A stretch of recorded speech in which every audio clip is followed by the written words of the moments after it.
Sir कल की अवतार को लेकर आपके क्या सोच विचार है, क्योंकि एक बहुत ही फैसिनेटिंग सब्जेक्ट है और जिन लोगों को कल के अवतार के बारे में बिल्कुल नहीं पता, I would love for you to explain ABCs also of it. हाँ। सो कल की अवतार ये भगवान का अवतार है जो कि सबसे आखिर में आता है, कलयुग के आखिर में आता है एकदम। और जब भगवान आते हैं so he has got a white horse. इसके बारे में पूरा एक पुराण भी है, एक मतलब उप पुराण है जिस कल की पुराण। तो उसके अंदर फिर उनके बारे में डिस्क्रिप्शन है that how he takes birth. उनका संभाला नाम की जगह में जन्म होता है। उनके पिता का नाम होगा विष्णु यश, उनकी माता का नाम होगा सुमति। सो ये उनके पेरेंट्स का नाम भी बताया गया है। और किस जगह पे होगा, it would be Sambhala it's going to be a pious place, पवित्र स्थान होगा। तो वहाँ पर उनका जन्म होगा, वहाँ पर वो प्रकट होंगे। भगवान का जन्म तो होता नहीं। तो भगवान वहाँ प्रकट होंगे and then he would also kill all the miscreants. सारे बदमाशों का नाश करेंगे, पापियों का नाश करेंगे भगवान। उसका फिर से धर्म की स्थापना करेंगे। He would rule the planet for 1000 years. भगवान 1000 साल तक राज्य भी करेंगे। उसके बाद फिर भगवान में लीला समाप्त करेंगे। और ऐसा कुछ क्रॉनिकल्स में बताया जाता है कि जो वैष्णो देवी है बेसिकली, ये she is a form of mother Lakshmi. तो ये भी नीचे आती है पद्मावती के रूप में। She marries the lord. फिर इनका भगवान से विवाह होता है बिकॉज ये नारायण है, इज लक्ष्मी। सो लक्ष्मी जी का नारायण जी के साथ विवाह भी होगा। और ये भी भगवान को असिस्ट करेंगी जो दुष्ट पापात्मा है उनको दंडित देने में। सो कुछ क्रॉनिकल्स ऐसा भी बताते हैं। So she would also join the Lord. तो इस तरह से पद्मावती एंड कल की अवतार ये कार्य करेंगे। एंड अगेन आपका इन स्टोरीज में इंटरेस्ट नहीं है?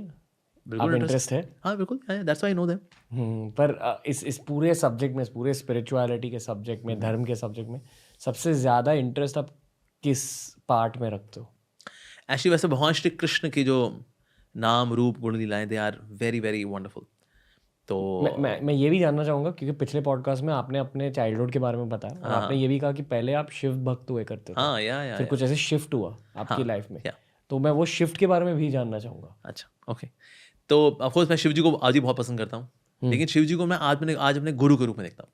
क्योंकि मैं जब बहुत अच्छा एक तगड़ा वाला शिव भक्त था, सो मैं जब आया हरे कृष्णा डिवोटीज बात, अब ये तो कृष्ण भक्त हैं। अब मैं शिव जी को लेके चला करता था।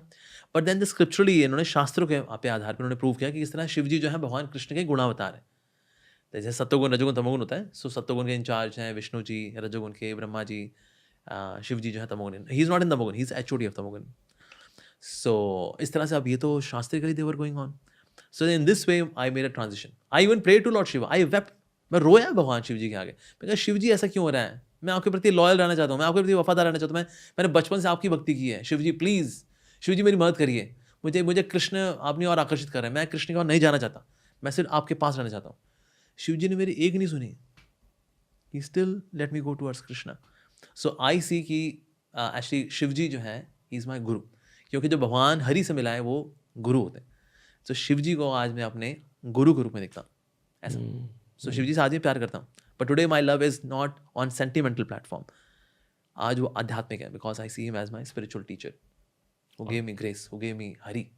और कृष्ण भगवान मतलब किस नज़रिए से उन्हें देखते हो? हाँ, आप किस नज़रिए से उन्हें देखते हो कृष्ण भगवान को? कृष्ण भगवान को, कृष्ण इज ये परम भगवान है वास्तव में।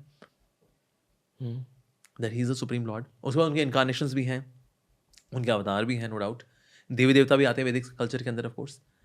सो इसलिए अगर मैं बोलूँ सनातन धर्म क्या है, सनातन धर्म इज मल्टी लेवल, क्योंकि कई सारे डेमी गॉड्स हैं। पॉलीमॉर्फिक यानी बहुत सारे अवतार भी हैं। सो पॉलीमॉर्फिक, भगवान के अवतार भी हैं। पॉलीमॉर्फिक और monotheistic religion, that is Sanatan Dharma basically. So multi level, polymorphic, monotheistic, monotheistic मतलब एक भगवान, that there is one god. Parabrahma जिसे कहते हैं। हाँ, परब्रह्म इज बेसिकली कृष्ण। ओके। जैसे मैंने बताया ना, भगवान रोशनी नहीं है, रोशनी भगवान से निकलती है। या जब मैं कृष्णा शब्द का इस्तेमाल करूँगा आपके सामने, क्या आपको एक इंसान दिखता है या आपको एक लाइट दिखती है? कृष्ण मतलब ही है द सुप्रीमली अट्रैक्टिव, जो सबसे अधिक आकर्षक है। लाइट कभी आकर्षक नहीं होती। लाइट आपको बहुत लाइट फील करा सकती है। लाइट आपको संतोष दे सकती है। लाइट आपकी अज्ञानता को दूर कर सकती है। लेकिन लाइट आ किससे रही? जब तक हम इससे नहीं जुड़ेंगे तब तक कंप्लीट सेटिस्फैक्शन नहीं आने वाला है। सो कृष्णा मीन्स कृष मीन्स सबसे अधिक आकर्षक। ण का मतलब आनंद का सागर, दिव्य आनंद का सागर। सो कृष्णा मीन्स सबसे अधिक आकर्षक, जो आनंद का सागर है वो भगवान का स्वरूप है वास्तव में। सो ही इज अखिल रसामृत मूर्ति। कृष्ण जो है सारे रसों की मूर्ति है। Like that. So is having a divine form. मैं ये सवाल इसलिए पूछ रहा हूँ क्योंकि शिव जी की बात की जाए तो लोग मानते हैं कि Shiva ji is both formless and with a form, यानी कि उनका इंसान का भी फॉर्म रहता है कि एनर्जी की भी फॉर्म रहती है. एक्चुअली ऐसा नहीं कि ना हमारा मतलब उनका भगवान इंसान का फॉर्म है. जैसा हम ये नहीं कहेंगे कि ना रणवीर के पिताजी बिल्कुल रणवीर पे करें.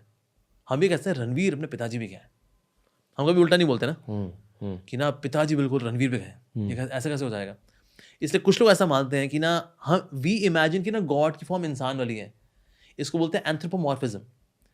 यानी कि हमने अपनी इमेज को प्रोजेक्ट कर दिया भगवान के ऊपर कि ना भगवान की इंसानी इमेज है. नहीं नहीं नहीं, उल्टा है.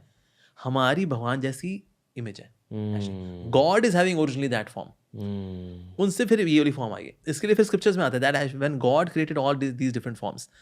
लेकिन ना सारी फॉर्म्स में भगवान ने देखा इनमें ना मेरे तक आने का किसी में विवेक नहीं है. लेकिन then at the end he made the masterpiece.